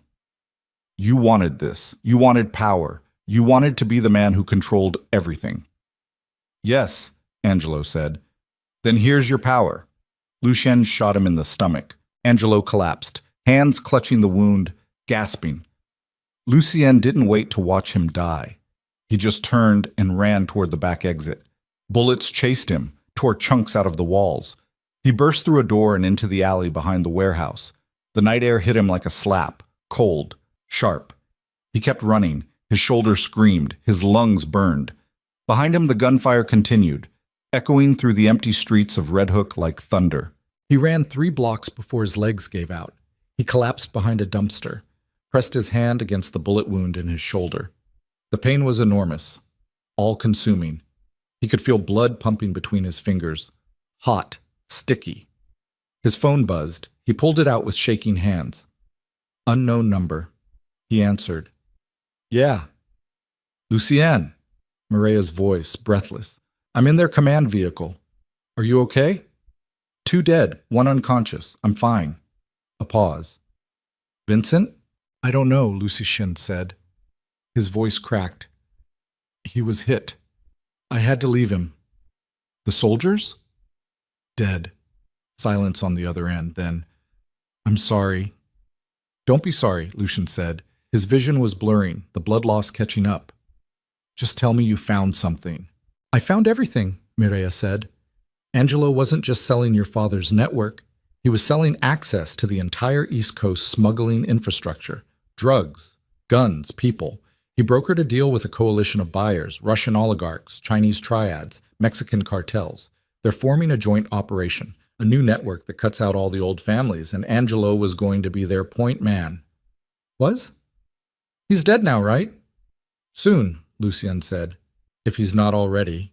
"Then the deal falls apart," Mireille said. "Without him, the coalition has no one they can trust on the ground. The network dies before it starts. Good, Lucien said. He was getting lightheaded now, the world tilting. Did you get proof? I got everything. Communications, financial records, names. This is enough to take down everyone involved, from the street level all the way up to the people signing the checks. Send it to the feds. What? You heard me, Lucien said. Send it to the FBI, DEA. Whoever will listen, burn it all down. Lucien, if I do that, the Vescari family goes down too. Your father's legacy. My father's legacy is blood and lies, Lucien said. His voice was getting weaker. I'm done protecting it. I'm done pretending any of this was worth it. Just send the files. Let them tear it apart. Let them arrest everyone. I don't care anymore. What about you? I'll disappear, Lucien said. If I survive the night. Lucien. Do it, he said. Please. Mireia was quiet for a long moment. Then she said, Okay, but you need to get to a hospital. You're losing too much blood. I know. There's one 6 blocks north, St. Vincent's. Can you make it? I'll try. Lucien. Her voice was softer now. For what it's worth, you did the right thing. No, Lucien said. I did the only thing. There's a difference. He hung up, sat there in the alley with his back against brick and his hand pressed against a wound that was bleeding faster than he could stop. The city around him was quiet, indifferent. 1 million people sleeping while his world ended 6 blocks away. He thought about his father, about Darian sitting in Blackwell House, drinking wine, making deals with men who smiled while planning his destruction. Had he known? Had he suspected? Or had he been just as blind as Lucien? He thought about the covenant, about the words he'd spoken. Blood becomes ash. Ash becomes power. And power belongs to the one who knows how to die protecting it. He finally understood. The covenant wasn't about taking power. It was about giving it up before it destroyed you. Lucien pushed himself to his feet, stumbled, caught himself against the wall, started walking north, 1 foot in front of the other. The hospital was 6 blocks away. Might as well have been 6 miles. But he kept moving, because stopping meant dying, and he wasn't ready to die yet. Not until he knew that everything his father built was buried so deep it could never come back. Not until he knew that Mireia had sent those files. Not until he knew that the empire that had consumed his family for generations was finally, truly, over. Behind him, sirens began to wail. The feds were coming. Mireia had done it. Lucien smiled. It hurt. Everything hurt. But he smiled anyway, because for the first time in his life, he felt free. He made it 2 more blocks before his legs gave out again. This time, he couldn't get back up. He just slid down the wall and sat there, watching the sky, watching the lights from the police cars painting the buildings red and blue. A car pulled up beside him. The door opened. Mireia stepped out. She looked at him, at the blood, at the pale color of his skin. She didn't say anything, just knelt beside him and pressed something against his shoulder, a medical compress, military grade. The pain sharpened for a second, then dulled. I called an ambulance, she said. They're 2 minutes out. Did you send the files? Every single one. Good. Lucien. She looked at him, really looked at him. You just destroyed your family. I know. Was it worth it? Lucien thought about that, about his father, about Angelo, about Vincent bleeding out in a warehouse, about all the people who died for an empire that was built on nothing but greed and violence and the lie that any of it mattered.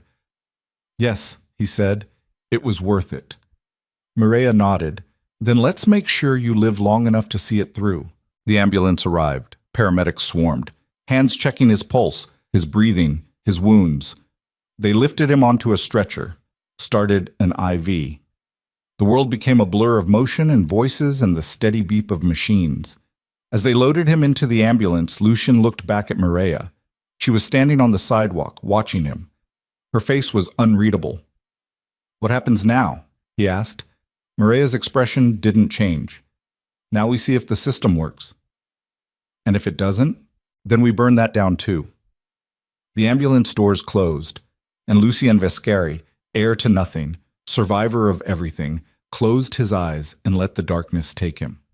Knowing that when he woke up, the world would be different. Knowing that he would be different. Knowing that the empire his father built was finally, mercifully, dead. And that whatever came next would be built on something other than blood. Or it wouldn't be built at all. Lucien woke up to the smell of disinfectant and the steady beep of a heart monitor. His shoulder was wrapped tight. Clean white bandages against pale skin. An IV dripped clear fluid into his arm. The hospital room was small, sterile, and completely silent except for the machines keeping track of whether he lived or died. He tried to sit up. Pain shot through his chest and shoulder like someone had driven a spike through bone. He gasped and fell back against the pillows. His vision swam. The room tilted. He closed his eyes and waited for it to pass. When he opened them again, Mireia was sitting in the chair beside his bed. She looked tired, hair pulled back, no makeup. The tactical gear was gone. She was wearing jeans and a gray sweater. She looked normal, like someone you'd pass on the street and never remember. That's what made her dangerous. How long? Lucien's voice was rough. His throat felt like sandpaper. 18 hours, Mireia said. They had to dig the bullet out. You lost a lot of blood. The doctor said you're lucky to be alive. I don't feel lucky. You wouldn't. Lucien looked at the ceiling. The tiles were white, perfectly uniform. He counted them while his mind tried to catch up with his body. Vincent? Mireia's expression didn't change. Dead. He bled out before the paramedics arrived. I'm sorry. Lucien felt something crack inside his chest. Not surprise, just the weight of confirmation. Vincent had been with his father for 30 years, had taught Lucien how to drive, how to shoot, how to read a room full of dangerous men and know who to watch. And now he was gone. Another body added to the pile. Angelo? Also dead, Mireia said. Stomach wound. He lasted about 10 minutes after you left. The feds found him when they cleared the warehouse. Good. Is it? Lucien looked at her. He tried to kill me. He sold out my father. He destroyed everything. So yes, it's good that he's dead. Mireia nodded slowly. The other captains are in custody. Marco, Paolo, Giovanni. The FBI raided their homes at dawn. They're being charged with racketeering, conspiracy, weapons trafficking, and about 40 other felonies. They'll spend the rest of their lives in prison. And the network? Dismantled, Mireia said. The files I sent triggered a coordinated takedown across 6 countries. Interpol, DEA, ATF. They hit every node simultaneously, arrested over 200 people, seized assets worth close to $3 billion. Your father's empire is gone, completely. Lucien closed his eyes. He should have felt something, relief, satisfaction, victory. But all he felt was emptiness, a hollow space where something used to be. What about me? That's complicated, Mireia said. Explain. You're technically a witness, she said. You provided intelligence that led to the takedown. The feds want to protect you. They're offering witness protection, new identity, new life, clean slate. And if I say no, then you're a suspect, Mireia said. You're Darian Vescari's son. You inherited the organization. You were present at meetings where criminal activity was discussed. You gave orders. Even if you were trying to dismantle it from the inside, that doesn't erase your involvement. They could charge you. Maybe get a conviction, maybe not. But either way, your life as Lucien Vescari is over. Lucien stared at the ceiling. The tiles blurred. So I'm dead either way. Not dead, Mireia said. Just different. That's the same thing. No, Mireia said. It's not. Dead means you have no choices left. Different means you get to decide who you become next. Lucien looked at her, really looked at her, at the scars on her hands, at the tired lines around her eyes, at the way she held herself like someone who'd spent years pretending to be something she wasn't. Who are you really? I told you, Mireia Salazar, intelligence operative, deep cover specialist. That's what you do, Lucien said, not who you are. Mireia was quiet for a long moment. Then she said, I don't know anymore. I've been undercover so long I can't remember which parts of me are real and which parts are performance. I speak 4 languages. I've lived in 9 countries. I've been 12 different people. And somewhere in there I lost the original. So what happens to you now? I get debriefed, Mireia said. I file my reports. I explain why I broke protocol to help you instead of letting the operation play out. And then I get reassigned, probably somewhere far from here, somewhere I can't cause any more problems. You don't sound happy about that. I'm not, Mireia said. But happiness isn't part of the job description. Lucien tried to sit up again. This time, he made it. The pain was still there, but manageable. He swung his legs over the side of the bed, bare feet on cold linoleum. He was wearing a hospital gown. Pale blue, thin. He felt exposed, vulnerable. Where are my clothes? Evidence, Mireia said. The FBI took everything, your phone, your wallet, your gun. You're not getting any of it back. So I'm a prisoner. You're protected, Mireia corrected. There's a federal marshal outside your door, 2 more in the hallway. They're not here to arrest you. They're here to make sure nobody finishes what Angelo started. You think there's still a threat? I think, Mireia said, that you just destroyed a network worth billions of dollars. And the people who lost money aren't going to forget that. They don't know you did it on purpose. They just know you're the last Viscari standing, and that makes you a target. Lucien rubbed his face. His hands were shaking, not from fear, from exhaustion, from the weight of everything that had happened. I need to see Blackwell House. That's not a good idea. I don't care. I need to see it. Lucien, please. He looked at her. One last time. Then I'll disappear. I'll take whatever deal the feds are offering. I'll become whoever they want me to be. But I need to see it first. I need to say goodbye. Mireia studied him. Then she stood up. I'll talk to the marshals. But if they say no, they won't. How do you know? Because, Lucien said, you'll convince them. She did. 2 hours later, Lucien was in the back of an unmarked SUV with Mireia and 2 federal marshals. He was wearing clothes that didn't fit, borrowed from the hospital lost and found. Gray sweatpants, a black hoodie, white sneakers with no laces. He looked like a patient, which he supposed he was. The drive to Blackwell House took 20 minutes.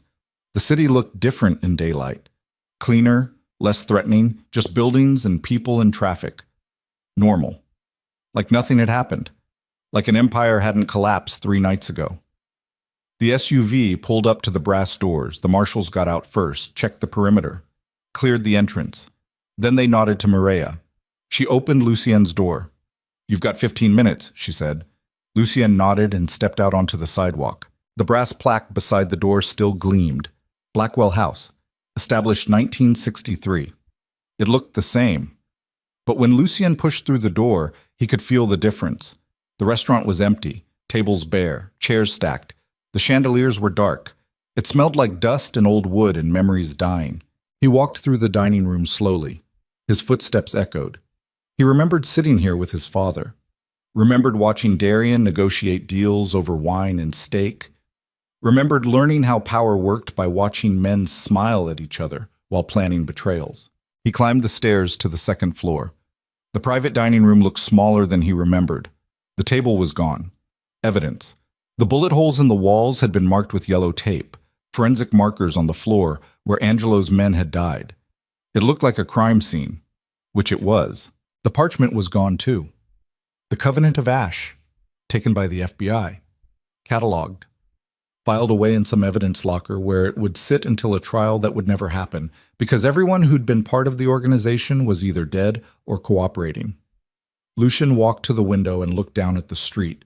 He could see the SUV, the marshals standing guard, Mireia leaning against the hood watching the entrance, protecting him, or making sure he didn't run. He wasn't sure which. He heard footsteps behind him. He turned. Raphael Orsini was standing in the doorway. Lucien's hand went to his waistband, but there was no gun. Nothing. He was unarmed and facing the man who'd tried to kill him 3 nights ago. The man who should have been in exile, or dead. But instead he was here, standing in Blackwell House like a ghost returned to haunt the living. You look surprised, Orsini said. His voice was calm, measured. He looked older than Lucien remembered, thinner, gray, like something had been carved out of him. You're supposed to be gone, Lucien said. I was, Orsini said. I got as far as the airport, bought a ticket to Buenos Aires, sat in the departure lounge for 2 hours. And then I realized I couldn't leave, not without saying what I need to say. Which is, I was wrong. Lucian stared at him. That's it? That's what you came back to say? Yes. You tried to kill me. I know.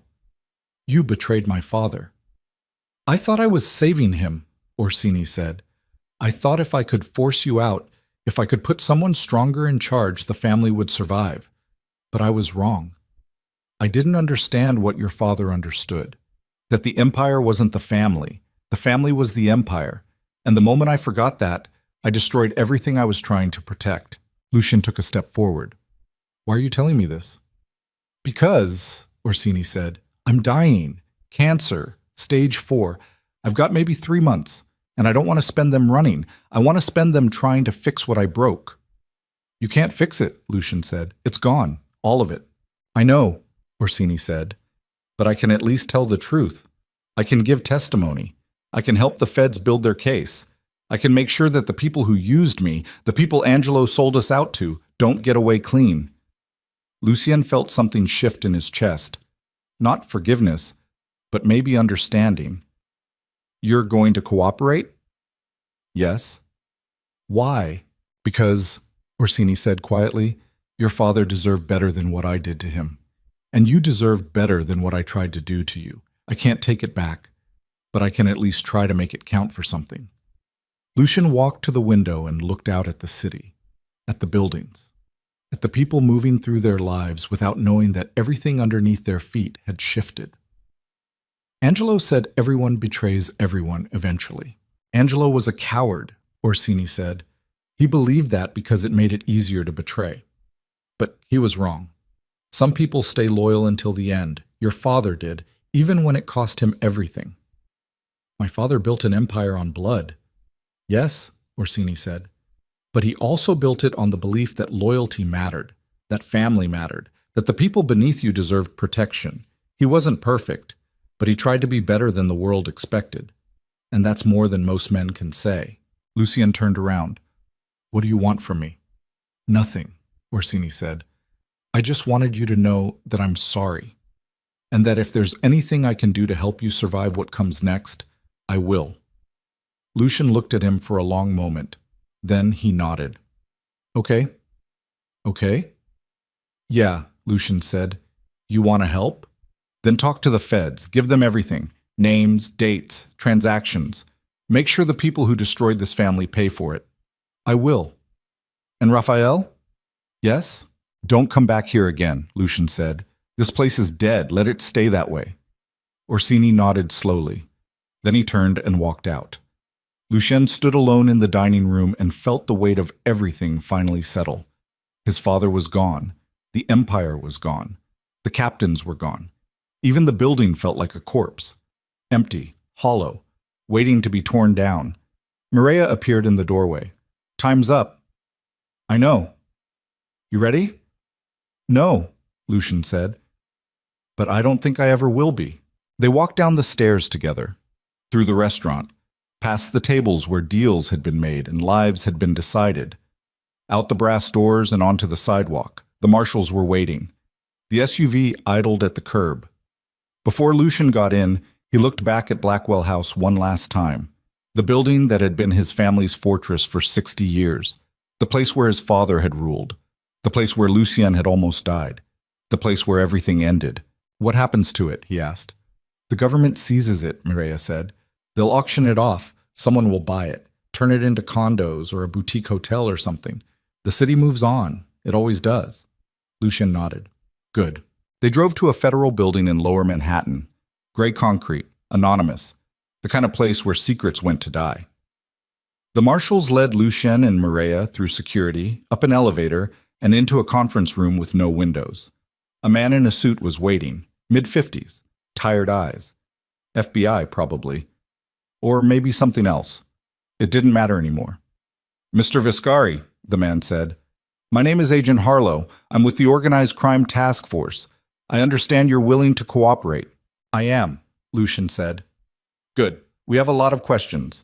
This is going to take time, but before we start, I need to explain your options.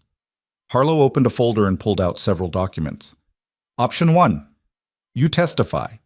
You provide everything you know about your father's organization. You help us build cases against everyone involved.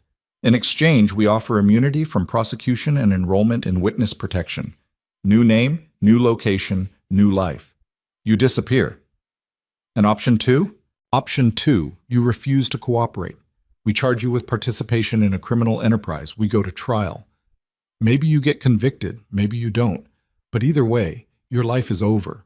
You'll spend the rest of your days looking over your shoulder, waiting for someone to finish what Angelo started. Lucien looked at the documents, at the legal language, at the signature lines. If I take option 1, what happens to the people who worked for my father? The soldiers, the drivers, the wait staff, the people who had nothing to do with the network. They're not our priority, Harlow said. We're focused on the leadership, the money, the weapons. If someone was just a foot soldier following orders, they'll probably walk. Probably? Nothing's guaranteed, Harlow said. But we're not interested in ruining innocent lives. We're interested in dismantling the infrastructure. Lucien looked at Mireia. She was standing against the wall, arms crossed, expression neutral, but her eyes said everything. Do it. Walk away. Survive. I'll do it, Lucien said, but I have conditions. We don't negotiate, Harlow started. You do now, Lucien interrupted, because without me, you don't have testimony. You don't have someone who can connect the dots. You have documents, but documents don't tell the whole story. I do. So here are my conditions. 1. Everyone who worked at Blackwell House gets immunity. Full. No exceptions. They were civilians. They didn't ask to be part of this. 2. You make sure Orsini's testimony counts. He's dying. He wants to help. Let him. 3. When this is over, you leave me alone. No check-ins, no handlers, no lifeline. I disappear, and you never contact me again. Harlow looked at him for a long time. Then he looked at Mireia. You vouch for him? Yes, Mireia said. Even after everything? Especially after everything. Harlow sighed and pulled out a pen. Fine. We'll put it in writing, but Lucien, if you disappear before we're done with the trials, the deal is void and we come after you with everything we've got. I won't run, Lucien said. I'm tired of running. They spent the next 6 hours going through everything. Names, dates, transactions, conversations Lucien had overheard, meetings he'd attended, deals his father had made. He told them about the shell companies, the offshore accounts, the network that stretched across continents. He told them about Angelo, about Vincent, about Orsini. He held nothing back. When it was over, Harlow closed his notebook and stood up. That's enough for today. We'll need more sessions, probably weeks' worth. But this is a good start. You did the right thing. I didn't do the right thing, Lucien said. I did the only thing. Harlow nodded. We'll have a safe house ready for you by tomorrow. Until then, you'll stay in protective custody. Marshal Rodriguez will escort you. Lucien stood up. His shoulder ached. His whole body ached. He felt like he'd been awake for a year. Can I talk to Mireia alone? Harlow glanced at her. She nodded. 5 minutes, he said. Then he left. The door closed. Lucien and Mireia stood in the conference room, alone. The fluorescent lights hummed overhead. The air smelled like stale coffee and recycled air. Thank you, Lucien said. For what? For not letting me die. For helping me see the truth. For giving me a way out. I didn't give you anything, Mireia said. You made the choices. I just showed you the options. Still, Lucien said, without you I'd be dead in that warehouse, or I'd still be lying to myself about what my father was. So thank you. Mireia looked at him. Her expression softened slightly. What are you going to do after this? I don't know, Lucien said. Maybe I'll move somewhere quiet, somewhere no one knows my name. Maybe I'll learn how to be normal, or maybe I'll just spend the rest of my life trying to forget. You won't forget, Mireia said. This kind of thing doesn't leave you. I know. But you can learn to live with it, she said. You can learn to build something new, something that isn't built on blood. What about you? Lucien asked. What happens to Mireia Salazar? She goes back to work, Mireia said. She gets debriefed. She gets reassigned. She becomes someone else in some other city. And maybe one day She figures out who she really is underneath all the aliases. I hope you do, Lucian said. Me too. They stood there for a moment, not saying anything, just existing in the same space. Two people who'd survived something most people couldn't imagine. Two people who'd made impossible choices and lived to tell about it. Then Mireia stepped forward and hugged him. Lucien froze. Then he hugged her back. It lasted maybe 3 seconds. Then she pulled away. Good luck, Lucien Vescari, she said. Good luck, Mireia Salazar. She turned and walked out. Lucien stood alone in the conference room. The lights hummed, the walls pressed in. He thought about his father, about the covenant, about the words that had saved his life and destroyed everything he knew. Blood becomes ash. Ash becomes power. And power belongs to the one who knows how to die protecting it. He'd protected the only thing that mattered in the end. The truth. And it had cost him everything. 6 months later, Lucien Vescari was officially dead. The paperwork said car accident, single vehicle collision on a highway outside Chicago. Body too badly burned to identify. DNA match confirmed through federal records. A closed casket funeral attended by no one. In reality, Lucien Vescari was standing on a beach 2,000 miles away, watching the sun set over water that stretched to the horizon. His new name was James Mercer. He worked at a bookstore in a small coastal town where nobody asked questions. He lived in a one-bedroom apartment above a bakery. He had no friends, no family, no connections to his old life. He woke up early, went to work, came home, read books, walked on the beach. Existed. It wasn't happiness, but it wasn't death either. It was something in between, something quieter, something that felt like starting over, even though he knew you could never really start over. You could only keep moving forward and hope that eventually the weight you carried got lighter. Sometimes he thought about his father, about Darian sitting in Blackwell House drinking wine, believing he was building something that would last. Sometimes he wondered if his father had known, if he'd suspected the truth, if he'd spent his final years carrying the weight of what he'd created and wishing he could undo it. Sometimes he thought about Mireia, about where she was, who she was pretending to be, whether she'd figured out who she really was underneath all the masks. But mostly, he tried not to think at all, because thinking meant remembering, and remembering meant reliving, and reliving meant never escaping. On his 32nd birthday, James Mercer received a package, no return address, just a small box wrapped in plain brown paper. Inside was a folded piece of parchment, old, yellow, fragile, the covenant of ash, and a note. 3 words, written in handwriting he recognized.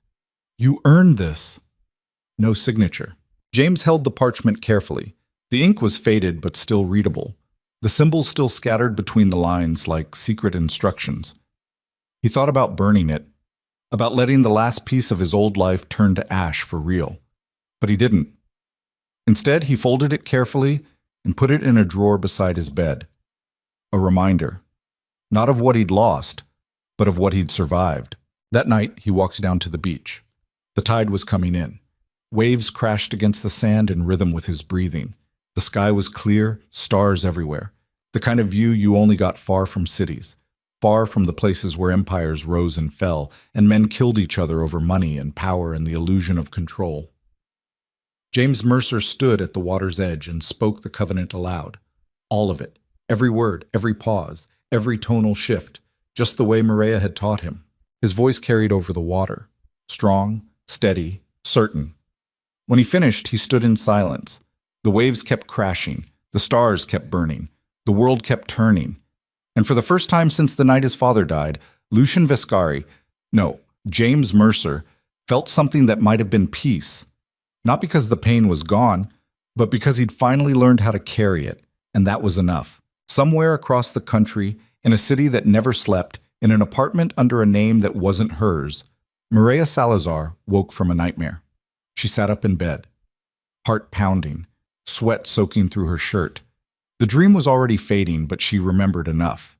The warehouse, the gunfire, Lucien bleeding in an alley, the choice she'd made to help him instead of letting him die. She got out of bed and walked to the window, looked out at the city, at the lights, at the people moving through their lives, unaware, innocent. Her phone buzzed. New assignment, new city, new identity. She read the message, deleted it, got dressed. An hour later, she was on a plane to somewhere she'd never been, to become someone she'd never met. And the cycle continued. Because that's what survival looked like in the world she'd chosen. You kept moving, you kept pretending, you kept becoming whoever you needed to be. Until one day, maybe, you became real again. But that day wasn't today. Today, Maria Salazar was just another ghost. And ghosts didn't get happy endings, they just got to keep haunting. Back on the beach, James Mercer turned away from the water and walked toward the lights of the town. Toward the small apartment. Toward the quiet life he'd built from the ruins of everything he'd destroyed. He didn't know what tomorrow would bring. He didn't know if the peace would last. But he knew one thing. He'd spoken the covenant. He'd carried the weight. He'd survived. And that made him the last true heir of the Viscari bloodline. Not because of blood, not because of power, but because he understood what his father never did. That the real strength wasn't in building empires. It was in knowing when to let them burn and walking away from the ashes, alive, free, and finally, mercifully, himself. The end.